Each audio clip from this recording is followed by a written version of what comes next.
Ini pasti sebentar lagi habis nih. Assalamualaikum warahmatullahi wabarakatuh. Waalaikumsalam. Waalaikumsalam Oke, warahmatullahi wabarakatuh. yang sudah hadir silahkan login, menuliskan namanya di chat, nama lengkap dan kelasnya saja. Nama lengkap dan kelasnya saja. Kita langsung bahas materinya. Ya, seperti ini tampilannya. Kelihatan ya materinya ya, kelihatan ya. Seperti ini materinya. Ini saya buka di antara molekul berikut yang bersifat polar, ya. Bersifat polar berarti ciri-cirinya nanti senyawanya itu dia pasti satu punya PEB seperti ini, ya, punya PEB, pasang terbebas. Kemudian gaya tarik salah satu atomnya itu lebih besar daripada yang lain. Yang ketiga, dia mempunyai bentuk yang tidak simetris. Sehingga kalau di sini, ini Cl ya, bukan I ya, ClNO, maka bentuknya akan tampak seperti gambar di atas sini. Di sini, N sebagai atom pusat, dia punya satu PEB. Kalau punya PEB, berarti salah satu dari strata tiga tadi, berarti dia adalah senyawa polar. Kemudian contoh yang kedua, yaitu SF4, belerang tetrafluorida, dia punya satu PEB juga. Nih, dari gambar. Sehingga dia juga dikelompokkan sebagai senyawa polar. Kemudian HCN, silakan dilihat, N, dia punya satu PEB juga. Maka dia adalah senyawa polar. Kemudian senyawa karbon monoksida, ini seperti ini. Di sini N, ya, sebelah kiri, punya PEB. Sehingga semua dari pilihan ini, ClNO, SF4, HCN, dan NO, adalah senyawa yang bersifat polar. Senyawa bersifat polar. Yang kedua, perhatian percobaan ini. Titik beku larutan garam, natrium klorida, dan urea. Pada konsentrasi yang pertama, 0,1, 0,2, harganya min 0,37, min 0,74. Kemudian untuk yang urea 0,1, titik bekunya 0,18 min, kemudian yang 0,2 min 0,37. Nah, dari data tersebut, manakah yang menunjukkan penurunan titik beku larutan? Data TF sama dengan KF kali molalitas. Oke, betul. Delta TF sama dengan KF kali M itu kalau untuk senyawa non elektrolit. Kalau dengan yang elektrolit seperti garam itu ada faktor Van Hoff I, ya. Kita buka saja seperti ini. Delta TF, ini delta ini. Delta TF KF kali M. Di situ saya kasih kurung I jika ada larutan yang elektrolit. Dari situ dilihat, silakan, kalau sama dengan berarti perbandingan lurus, titik beku berbanding lurus dengan konsentrasi. Berarti jawaban yang pertama itu betul.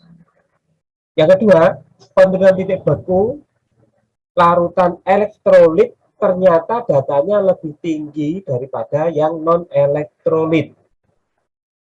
Yang ketiga, penurunan titik beku itu hanya dipengaruhi oleh jumlah nih, hanya dipengaruhi jumlah partikel, ya, hanya dipengaruhi oleh jumlah partikel.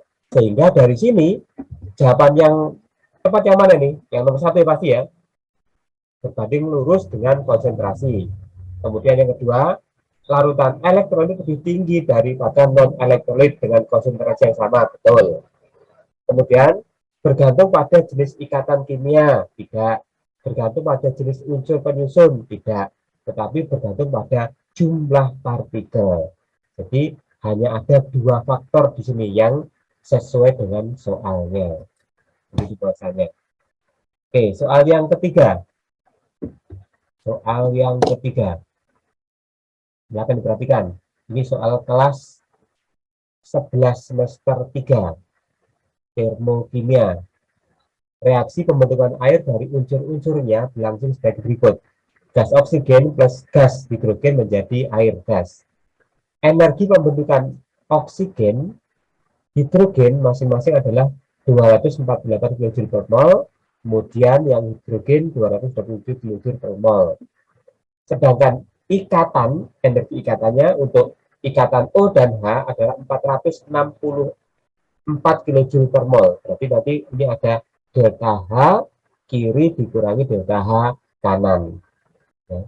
Maka pernyataan yang tepat untuk reaksi tersebut adalah, jadi kalian harus ingat apa ini? Rumus delta H reaksi. Nah, ini harus ingat rumus delta H reaksi. Reaksi kiri, kita berarti ya, kiri dikurangi kanan. Ya. Yang kiri itu adalah ikatan oksigen dan hidrogen, yang kanan adalah ikatan antara OH dalam air. Silakan tulis di sini dilihat pembahasannya. 2, ada koefisiennya nanti ya, 2 kali setengah O rangkap 2 ditambah 2 kali setengah H tunggal, yang bagian kiri, kemudian yang kanan ini adalah berarti 2, berarti OH-nya kan ada 2, berarti 2 kali 2 berarti 4, ada 4 ikatan OH di sini. Sehingga kalau kita hitung maka akan ketemu totalnya adalah min delta reaksinya 452 kJ. Ini untuk 2 mol. Kalau untuk 1 mol berarti harus dibagi 2. Jadi untuk H2O saja nanti ketemu ini min 226 kJ per mol. Sehingga untuk reaksi tersebut jawaban yang benar adalah yang mana saja nih? Pertama benar apa salah nih? Pak, itu kenapa dibagi 2? Oke, dilihat di sini. Karena airnya ada koefisien 2, ya. Karena ada koefisien 2, sehingga harus dibagi 2. Kan penghitungan delta H itu untuk 1 mol, untuk 1 molekul. Kalau ada 2 molekul harus dibagi 2. Sehingga jawaban nomor 1 itu betul untuk 2 molekul, ya. Nomor 1 betul untuk 2 molekul. Kemudian yang nomor 3 itu juga betul untuk 1 molekul. Yang nomor 2, Oh iya, Pak. perubahan entalpi pembentukan oksigen gas adalah 248. Apakah betul itu? Benar. Ini, ada sini kan? Cocok ini. Kemudian yang 4, perubahan entalpi pembentukan gas hidrogen adalah 870. Benar atau salah? Pembentukan H2. Tidak ada di sini ya. Berarti yang nomor 4 adalah salah jawabannya. Jadi jawaban yang benar adalah nomor 1, nomor 1 dan 2, 3. nomor 3. Iya. Oke, lanjut. Soal berikutnya. Jadi, penurunan temperatur pada reaksi kesetimbangan. Ini materi kelas 2 semester 4. Ya, agak akhir. Gas dinitrogen tetraoksida kalau terurai akan menjadi 2 molekul gas nitrogen dioksida. Di situ dia memerlukan, positif memerlukan kalor sebanyak 57,9 kJ. Akan memperbesar harga tetapan kesetimbangan. Nah, ini kira-kira pernyataan nomor 1 ini benar apa salah? Penurunan suhu akan memperbesar harga Kc. Penurunan suhu akan memperbesar harga Kc. Kira-kira ini pernyataan nomor 1 itu benar atau salah?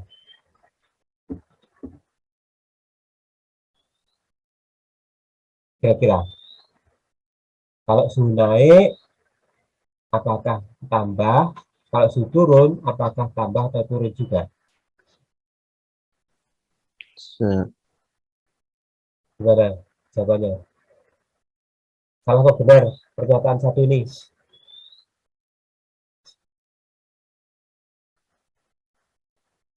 Oke, pertanyaan pembuka.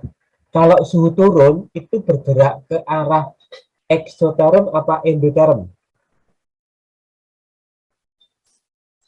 X minus Kalau suhu turun itu bergerak ke arah eksoterm minus, ya berarti itu. bergeraknya ke arah kiri, ya. Kalau ke arah kiri artinya harga tetapan kesetimbangannya juga bergeser ke arah kiri, akibatnya menjadi lebih kecil. Berarti pernyataan nomor 1 yang atas ini adalah belum betul. Nah, kalau seperti itu, ya. Jadi kalau silakan dicocokkan. Kemudian sebab nilai tetapan kesetimbangan tergantung pada suhu, betul. Jadi kalau yang atas itu salah, yang bawah itu benar. Jadi memang tetapan kesetimbangan itu tergantung dari suhu. Tetapi tadi di sini kalau suhu turun harusnya berkurang, bukan bertambah KC-nya. Gitu. Iya, Pak. Lanjutkan. Oke, redox ini. Pernyataan pertama, korosi pada aluminium tidak menyebabkan logam tersebut keropos seperti korosi pada besi. Benar apa salah? Korosi aluminium kalau berkarat itu apakah seperti berkaratnya pada besi? Beda. Tidak. Lebih lambat atau lebih cepat? Lebih lambat aluminium Lebih daripada lambat. besi. Oke. Berarti pernyataan atas ini benar ya? Ya, Oke, betul. Sekarang sebabnya. Oksigen lebih mudah mengoksidasi besi dibandingkan dengan mengoksidasi aluminium. Perhatikan sini. benar. Oksigen adalah plus 1,23, kemudian besi min 0,44, kemudian aluminium adalah min, semakin kecil. Artinya apa nih berarti? Lebih mudah ke besi atau lebih mudah ke aluminium? Lebih mudah besi. Loh, dilihat angkanya ini loh. Kan aluminium lebih kecil. Jadi sebenarnya Lebih mudah ke aluminium. aslinya oksigen itu lebih mudah mengoksidasi aluminium daripada mengoksidasi besi. Jadi pernyataan yang B itu kurang tepat. Sehingga kalau kita cari seperti ini alasannya. Nah, oksigen lebih mudah mengoksidasi unsur dengan harga E yang lebih kecil. Jadi kan kecil mana? Aluminium sama besi kan lebih kecil aluminium. Sehingga pernyataan B makanya tidak benar. Nah, korosi pada aluminium tidak menyebabkan logam tersebut keropos seperti pada besi, benar. Nah, ini harganya. Hal ini karena E-selnya aluminium lebih kecil daripada E-selnya oksigen, sehingga oksigen lebih mudah mengoksidasi Al. Itu alasannya. Oke, kita lanjutkan. Masih soal kelas 11. Campuran kalsium oksida ArCa sekian sama dan air, massa jenis spesifiknya C-nya adalah 4 Joule per Kelvin per gram.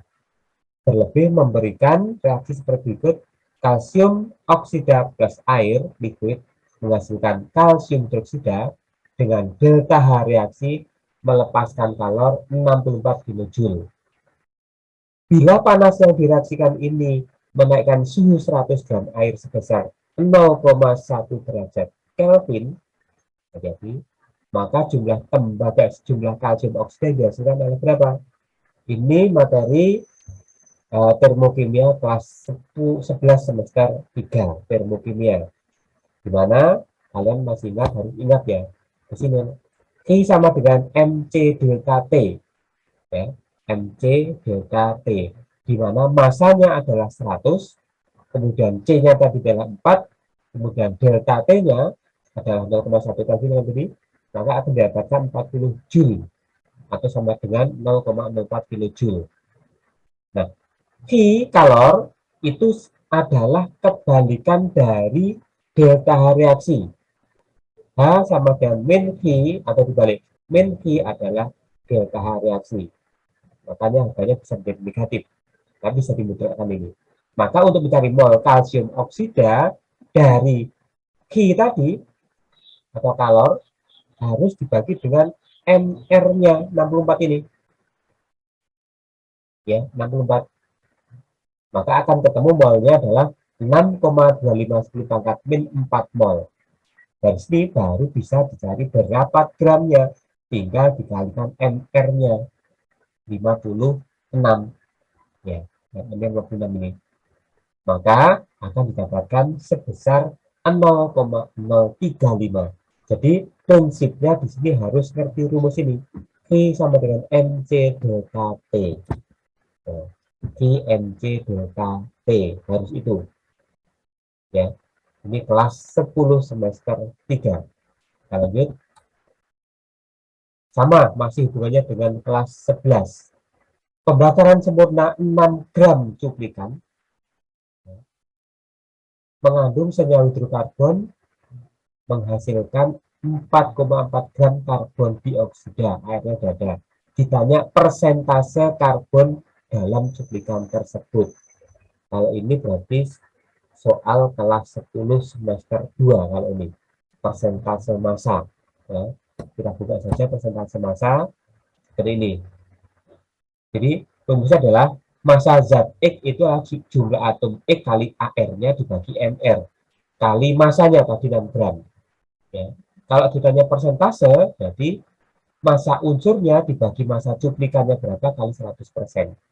Maka kalau kita masukkan akan ketemu seperti ini.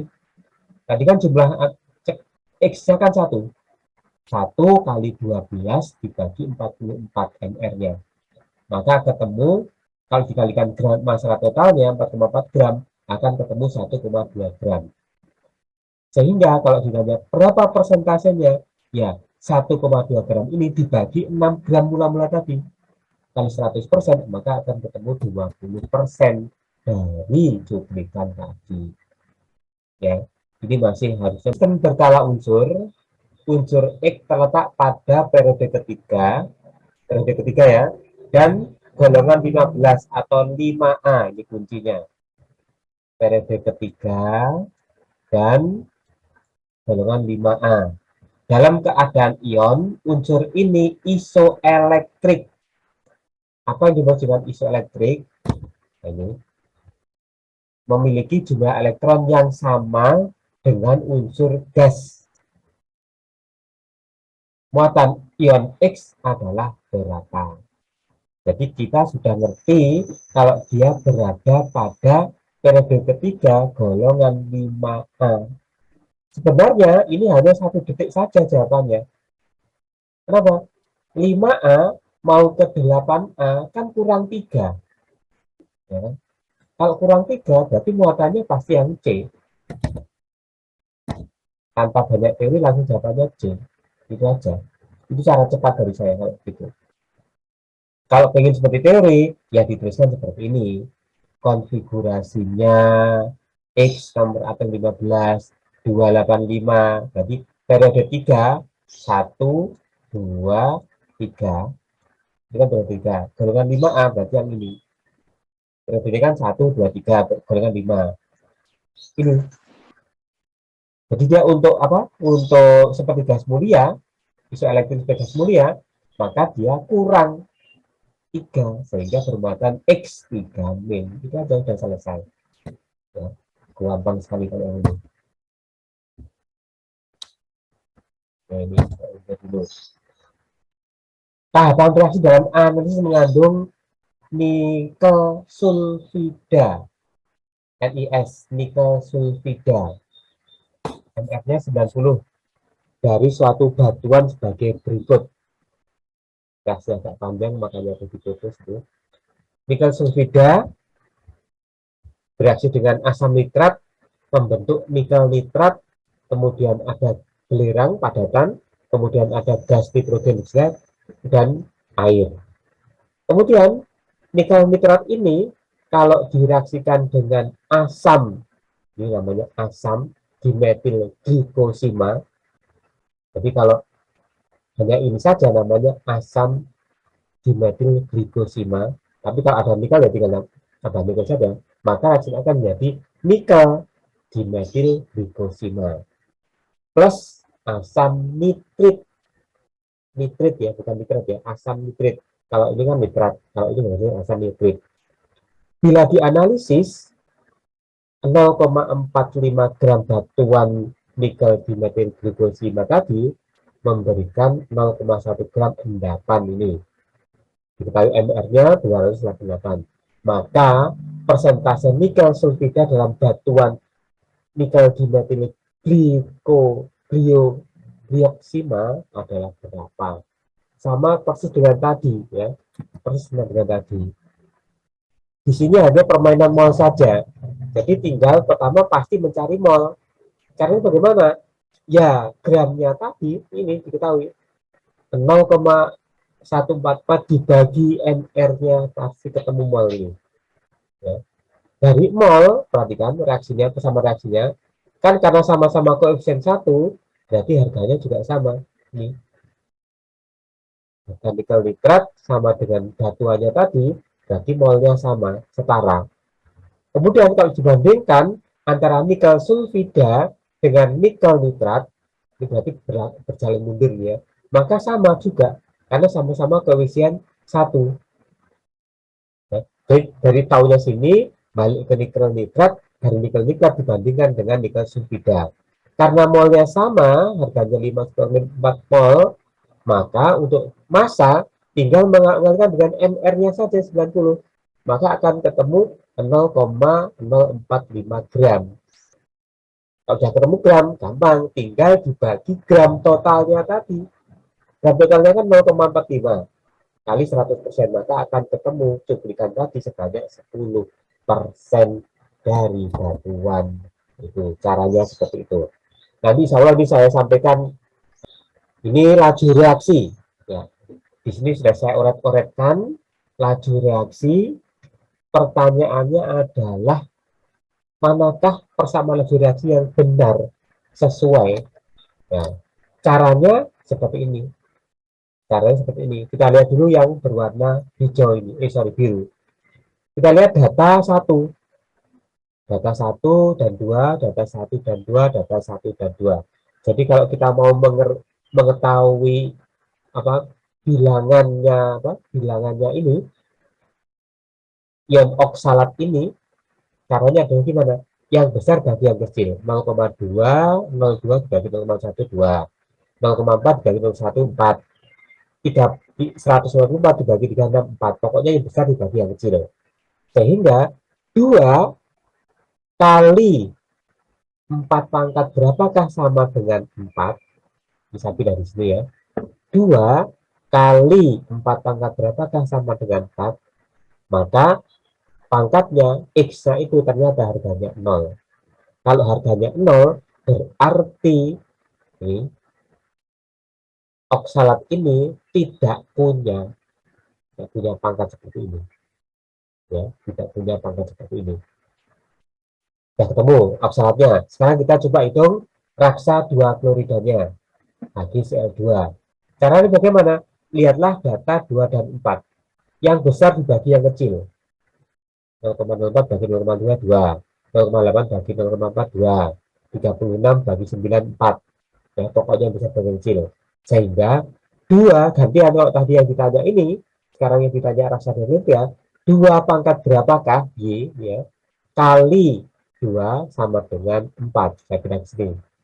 Karena tadi X-nya pangkat 0 berarti kan 2 pangkat 0 kan 1. Berarti 2 pangkat berapakah kali 1 sama dengan 4? Ternyata Y-nya sama dengan 2. Ya.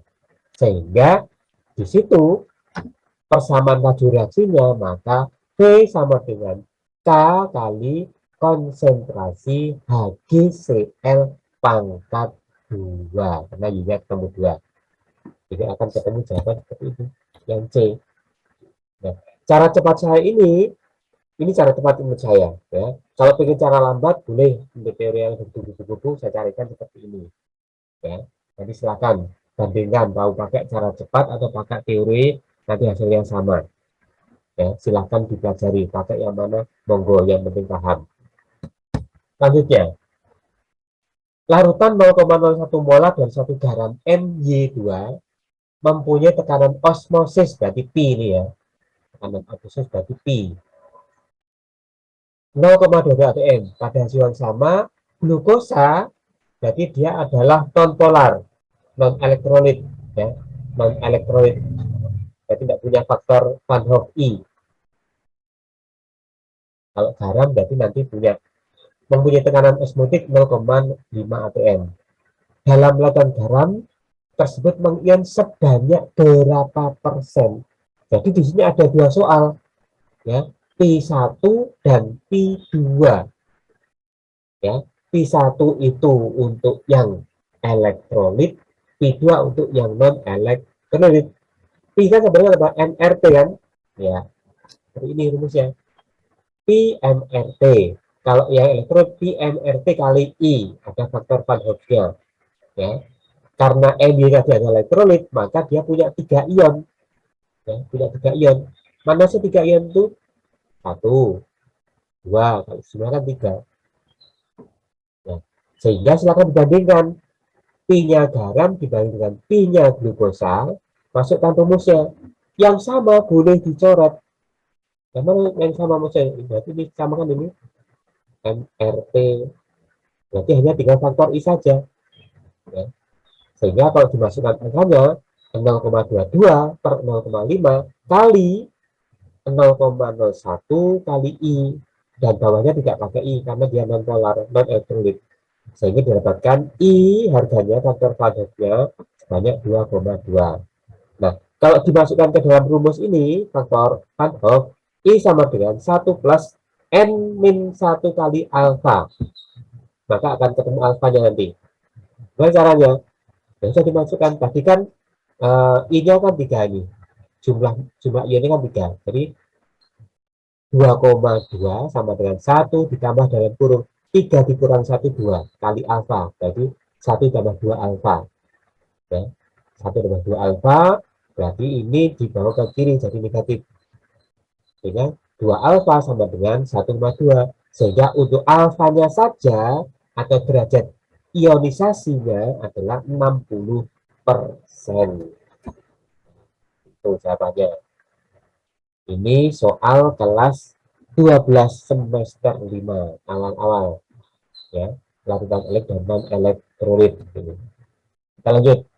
Silahkan kalau ada pertanyaan nanti saya pending, kalau ada pertanyaan saya pending penjelasan saya. Ada nggak? Enggak, Pak. Alhamdulillah nggak ada, berarti paham ini. Kemudian ini sudah masuk ke semester berapa ini? Semester glukosa. Jadi semester glukosa ini sudah masuk ke semester 6 ini. Pada suhu 100 derajat Celcius, 2 butanol direaksikan dengan asam sulfat pekat. Hasil reaksi direaksikan dengan gas hidrogen membentuk batuan katalis platina. Maka senyawa diperoleh dari adalah apa? Jadi ini sudah ada reaksi khususnya. Nah, saya ringkaskan seperti ini. Saya tuliskan ulang. Alkohol kalau direaksikan dalam asam sulfat pekat 100%, maka dia akan nanti menjadi alkena alkoholnya. Berarti reaksi adalah reaksi eliminasi. Nah, kalau kita turunkan rumusnya, tadi kan contohnya 2 butanol, maka 2 butanol akan menjadi 2 butena. Nih, jadi 2 butena jawabannya ya, 2 butena. Kemudian kalau alkena, ini kan alkena ya, akan menjadi alkana, berarti alkena itu mengalami reaksi adisi, penambahan siapa tadi? Gas hidrogen ini. Alkena kalau ditambah gas hidrogen, dia akan jadi reaksi adisi menjadi alkana. Sehingga dari 2 butena ini, 2 butena, kalau ketambahan gas hidrogen akan menjadi butana. Ini salah ketik saya. Harusnya butana, butana itu tidak ada. Butana. Ya. Sehingga kalau saya tuliskan rumusnya, rumus umumnya kan gini, CH2 CH rangkap 2 CH CH3, ini kan 2 buten ya kan, ya kan, CH3 CH2 CH2. Maka kalau ketambahan gas hidrogen, maka hidrogennya pindah ke satu sebelah kiri, hidrogen lagi pindah ke sebelah kiri, maka ikatan rangkapnya akan putus. Karena adisi, ada penambahan dari hidrogen, maka dia akan jadi butana. Itu jadi CH3, CH tadi ketambahan satu jadi CH2, ikatan rangkapnya putus tinggal satu, kemudian CH2 ketambah satu kan, plus jadi CH3, inilah butananya. Nah, jadi adalah dari reaksi alkohol menjadi alkena, reaksi eliminasi, dari alkena menjadi alkana itu reaksi adisi. Jadi hasil akhirnya adalah butana, gas butana. Oke, maka nanti dipelajari ulang dari tabel yang saya berikan ini. Kemudian yang berikutnya, diketahui potensial reduksi standar. Oh, ini semester 5 ya, semester 5 ini. Diketahui CR harganya min 0,74 mN. Nah, di sini sudah kemarin yang di kelas MIPA 7 sama MIPA 6 itu saya berikan rumus yang gampang cara menghitung ESA, yaitu apa? Cari saja yang besar mana, yang kecil mana. Yang besar kan yang ini, plus kan, yang kecil kan min. Sudah, kurang saja, besar dikurangi kecil. Ya. Besar dikurangi kecil, maka akan muncul rumus seperti ini. Jadi saya selalu pakai rumus yang gampang-gampang saja, lebih hemat. Besar dikurangi kecil, sehingga plus 1,5 dikurangi min, di min ketemu min akan jadi plus ini nanti. Jadi ini min ketemu min akan jadi plus, sehingga totalnya adalah plus 2,25 volt. Sudah selesai pembahasan seperti itu. Jadi tidak perlu pakai rumus yang rumit-rumit, cukup cari yang besar dikurangi yang kecil, itu saja. Berikutnya, asam basa kelas 11 semester 4. Sebanyak 100 ml larutan NaOH. Oh, dia basa kuat.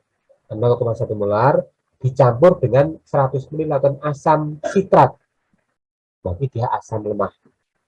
Ya, ini basa kuat, ini asam lemah. Jadi kalau basa kuat ketemu asam lemah, pasti nanti dia menjadi apa? Larutan penyangga. Kalau sama jumlahnya. Kalau tidak, nanti akan hidrolisis. Jenisnya, kalau hidrolisis kuat dan lemah, berarti hidrolisis sebagian atau parsial. Ya, ini penjelasannya. Garam yang berasal dari asam lemah plus basa kuat mengalami hidrolisis parsial atau sebagian. Maka spesies yang akan bereaksi dengan air adalah ion dari asam lemahnya. Berarti ini putus. Ya, ini putusnya di sini. Oke, sehingga dari sini akan ketahuan manakah, kan putusnya kan H+, sehingga jadi tinggal H2C6H5O7-. Itulah spesies yang diharapkan. Jadi materinya tidak sulit-sulit amat ini ya untuk pembahasan UTBK ini sebenarnya. Cuma konsepnya harus masuk. Ya, konsepnya harus masuk itu aja. Senyawa anorganik, berarti kelas 12 semester 6. Reaksi antara senyawa 2-butena dengan HCl menghasilkan senyawa X. Oh, kalau ada 2-butena, jadi ini kalau ada HCl, ini prediksi saya pasti reaksi adisi. Pasti reaksi adisi ini. Menghasilkan senyawa X. Senyawa X itu dapat reaksi dengan NaOH pekat, akan menghasilkan senyawa Y. Kira-kira manakah yang benar? Tinggal kita reaksikan saja. Ini butena, 2-butena kan kita tidak gambarkan. Ini 2. Letak ikatan rangkapnya kan pada nomor 2. 2-butena plus HCl, benar kan? Terus ini terjadi reaksi adisi. Ya. Cl masuk ke H yang lebih sedikit. H masuk ke H yang namanya lebih banyak. Maka akan terbentuk namanya senyawa X-nya itu adalah 2-klorobutana. Nih, 2-klorobutana. Nah, 2-klorobutana itu kalau bereaksi dengan NaOH ini, akan menjadi 2 butanol karena terjadi reaksi apa? Substitusi. Artinya pertukaran. OH masuk, Cl-nya keluar, bereaksi dengan Na membentuk NaCl. Seperti itu. Maka pernyataan benar kecuali reaksi 2 butena dengan Cl merupakan reaksi adisi. Betul. Ya. Kemudian senyawa X adalah 2 klorobutana. Betul. Senyawa Y dapat dioksidasi menjadi 2 butanal. Butanal ya. Padahal dia adalah butanol. Nah, ini baru salah. Kalau butanol kan alkanal dan butanol. Ya.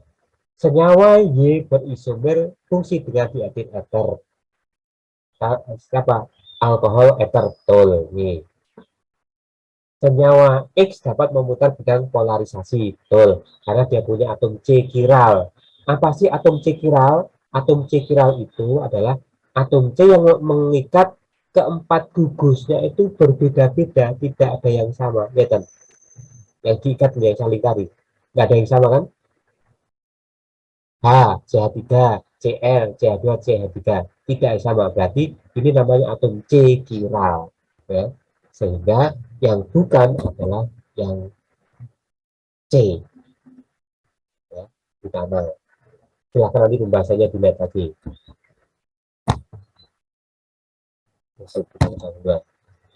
Nih, berikutnya diketahui ini ada 3 jenis redox nih nanti urutan namanya redox soal yang sama. Pertama, diketahui 3 HOCl plus natrium iodida. Sini ketahuan biloxnya adalah -1, kemudian menjadi natrium klorat, natrium iodat plus HCl. Di sini ketahuan bahwa biloxnya adalah +5. Terjadi perubahan bilox H-1 ke +5 sebanyak 6 bilox. Ya, sebanyak 6 bilox. Maka pertanyaannya adalah jumlah mol elektron yang terlibat dalam unsur NaI adalah berapa? Nah, jumlah mol elektron itu adalah ini. Mol kali perubahan biloxnya. Nah, karena perubahan biloxnya dari -1 ke +5 adalah 6, ya sudah, ini kan 1 mol. Ini kan 1 mol, ini kan 1. Jadi 1 kali 6, berarti sebanyak 6 mol. Itu saja.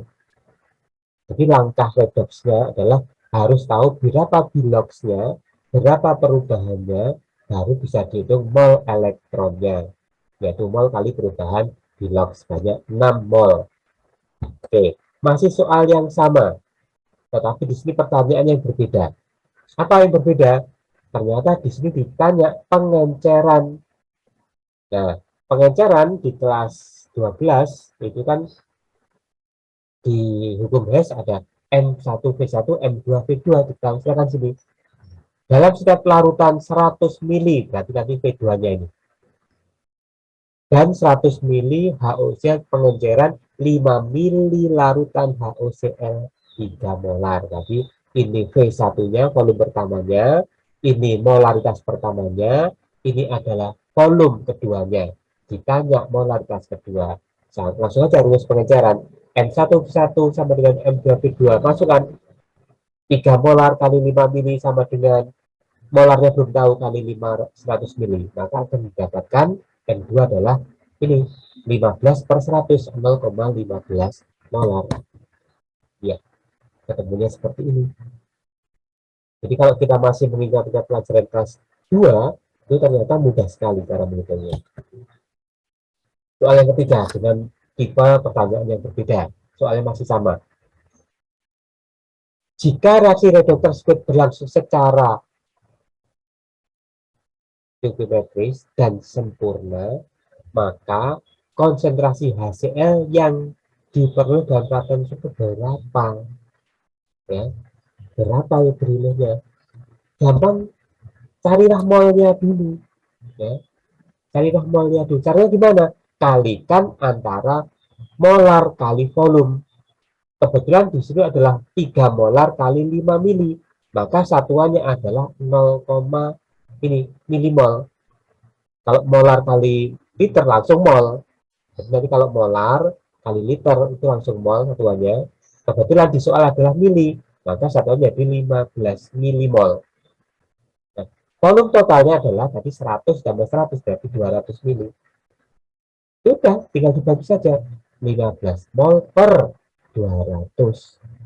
Maka akan ketemu 0,075 molar.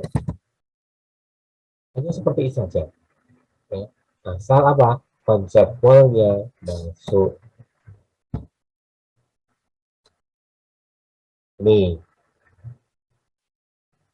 kereaktifan logam. Ya, perhatikan reaksi bawah ini. Tembaga plus ion hidrogen tidak bereaksi. Timbal plus ion hidrogen menghasilkan timbal 2 plus gas hidrogen. Baik, terjadi reaksi ini. Reaksi yang ketiga, timbal plus liquid, berarti cairan air, ternyata tidak bereaksi. Kemudian kalsium, kalau direaksikan dengan hidronium, kalau plus harusnya 3 nih. Jadi kalau plus harusnya 3, nggak mungkin apa H2O plus tidak mungkin, pasti H3O plus. Maka akan terbentuk ion kalsium, gas hidrogen, dan ion hidroksida. Berdasarkan reaksi di atas, urutan kereaktifan logam manakah dari mudah yang termudah teroksidasi? Silahkan diperhatikan data-datanya. Oke, kita ringkas saja di sini dari reaksi 1 dan 2. Ternyata kesimpulannya adalah timbal Pb lebih mudah teroksidasi daripada Cu. Jadi Pb-nya ada di depan. Ya. Kemudian reaksi 3, kesimpulannya adalah timbal tidak dapat bereaksi dengan air. Betul.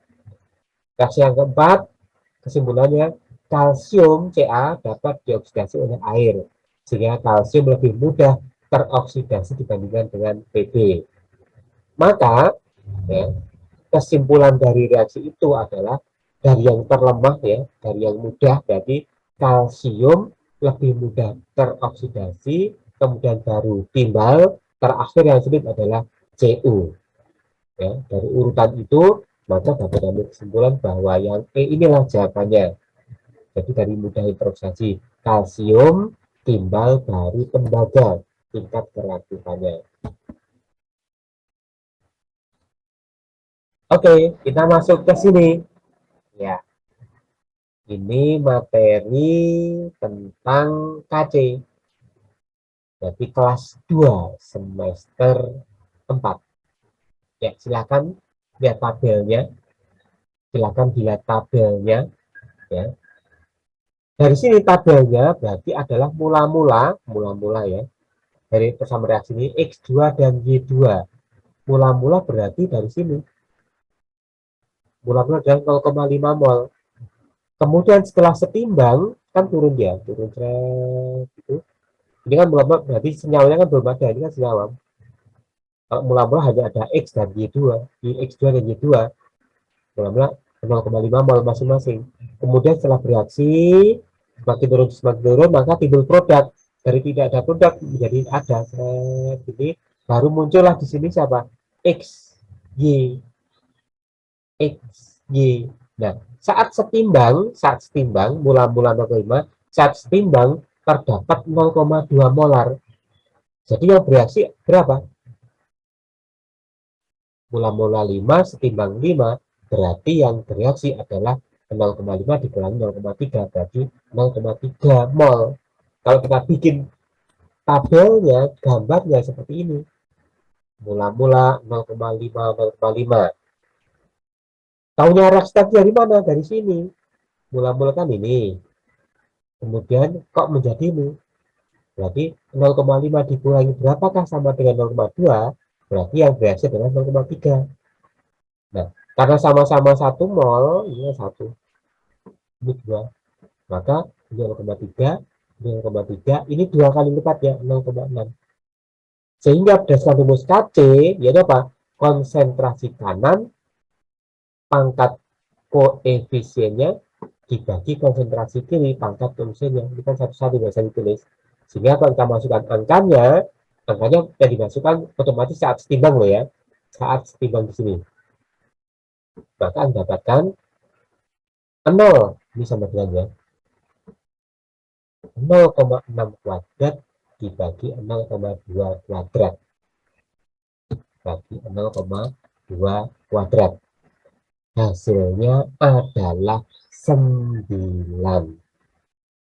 Ya, hasilnya adalah 9. Oke, inilah pembahasan nomor terakhir atau nomor 20 dari pertemuan kita kali ini. Jadi kalau tidak ada, mungkin cukup sekian dari saya. Kurang lebihnya mohon maaf. Terima kasih atas perhatiannya. Ihdinas siratal mustaqim. Assalamualaikum warahmatullahi wabarakatuh. Waalaikumsalam warahmatullahi wabarakatuh. Makasih Pak. Terima kasih, Pak. Ya, nanti insya Allah saya share ke Bu Neni. Silakan minta Bu Neni ya, karena saya